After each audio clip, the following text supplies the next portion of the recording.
everybody!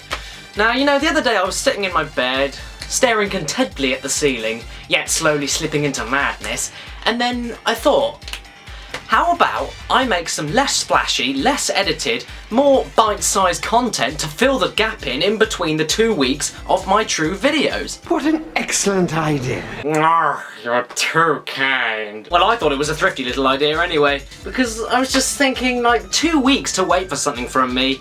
I can only imagine being very patience-inducing, you know? So, this is gonna be another new show, if you can call it that, called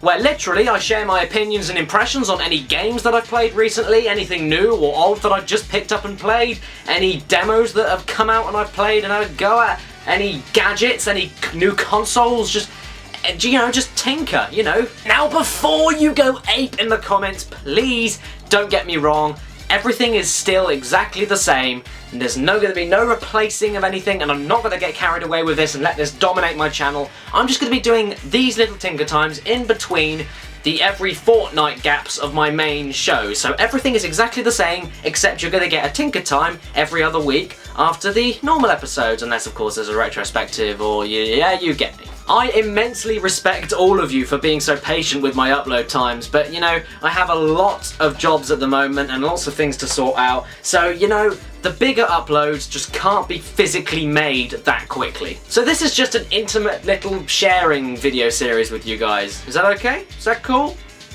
Let me know in the comments below. Anyway, to quote that guy that once said, enough fucking around, enough fucking around. So let's kick off Tinker Time with a little game that I've been playing recently.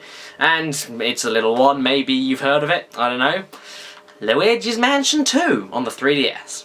Okay, so LM2. Well, this was actually the first 3DS game I actually properly ever played ever, because I only actually got my 3DS XL only a couple of weeks ago, and that was the game that I decided that I wanted to buy with the system. And for a first impression of a system and a game to go with it, Christ, I'm actually very impressed. But the system itself is another story entirely, so let's just stick with the game. And as a game, Luigi's Mansion 2 is really, I suppose the word is just fun. It's exactly as you'd expect a 3D version of a Luigi's Mansion sequel to be. What do I like about this game? Well, it's gorgeous to look at, it's gorgeous to listen to, and it's actually kind of gorgeous to play. In comparison to the first game, what I really like is the way that this game controls. It's near perfect, and to be honest, it's a huge step up from the first one. Luigi moves so much smoother and more natural and less rugged around the screen. Also, catching all the ghosts that you see around in the game is a lot less of a chore, to be honest. It's more like, instead of a chore, it's a skittle.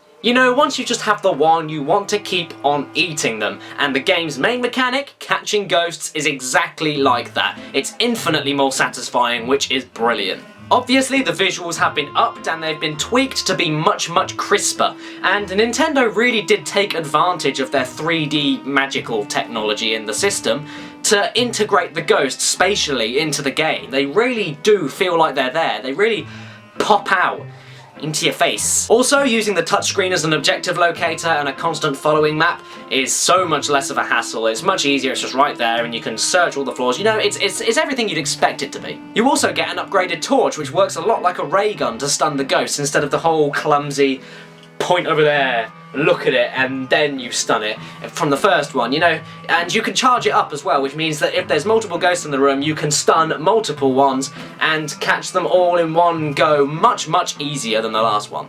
However, this has come at a cost, because you don't get the elemental gadgets from the first one. You don't get the ability to spray water, and you don't get the ability to shoot fire from your hose, I suppose.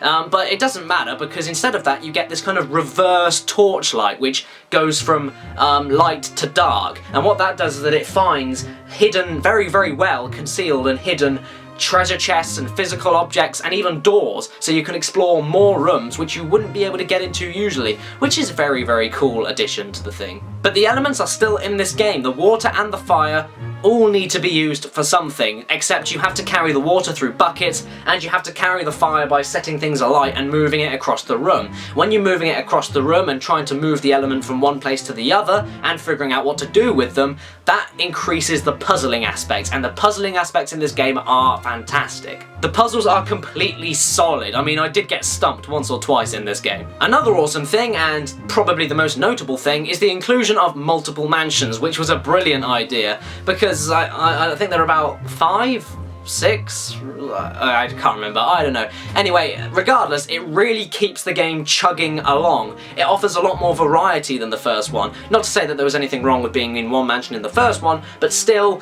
for a sequel, it's done the right thing. It's given you so much more eye candy and 3D, like, prospects and possibilities from different environmental feedbacks like snow, wading through snow, going through sandy deserts, fog, clockwork stations and mines and other houses, and it's a very cool thing. I mean, in that sense, if I knew that they were going to make multiple mansions in the game, I would have thought that they would have gone on more kind of James Cameron to Ridley Scott, instead of calling the sequel to Alien 2, calling it Aliens, because there's multiple of them, so it could have been Luigi's Mansions, which I think would have been very fucking cool, but regardless, it's been done, you know, fuck it. The bosses are also great fun as well, and the side quests and the boo hunting is also pretty enjoyable. Also, I did spend about 14 hours or something on this story, so, you know what, that's pretty fucking impressive, to be honest. And the fun doesn't even end there because of the Thrill Tower, and the Thrill Tower is basically your online hub, and you can explore all the different rooms and all these different places and catch ghosts online with other people around the world, and it's actually really good fun. I don't use it too often, to be honest, I'm not an online gamer, but for the purpose of this video I had a little go at it, and it's really good fun. And now the things I really didn't like, and the first thing I didn't like is the mission system. Where this does make the game much easier to digest into bite-sized chunks for portable gaming, it is a portable game after all, it makes sense, but I don't know, something about it just didn't swim well for me.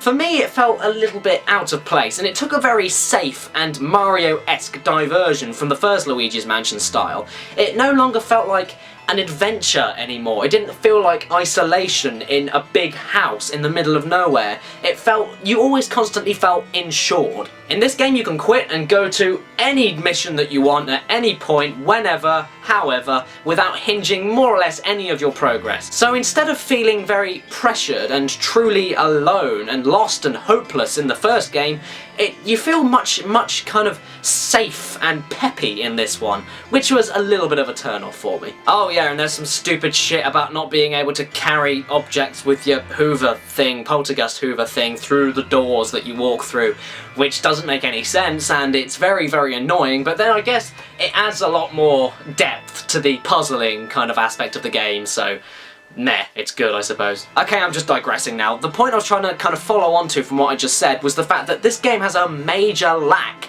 in atmosphere. The first one had pitch black and pretty creepy rooms, and unpredictable jumps here and there, and a very close camera to the back of Luigi, which made you feel very crushed and very claustrophobic. It brought home lots of unsettlement to the situation of being in a mansion alone searching for ghosts. And you just don't get the same feeling with this game. More or less it's always very brightly lit, the camera's very far back so you can see everywhere, and I suppose it kind of showcases the 3D a little bit better, so it makes sense. But regardless, in that sense it feels more like Mario's mansion as opposed to Luigi's mansion. You know, it seems to have lost that little something that the first one had, and then instead tried to head down a much safer, more marketable route for the 3D system. But one thing this game hasn't lost from the first is its playability and its charm, and I would say it was definitely a great game. After tinkering around with this game, I would definitely say it was commendable.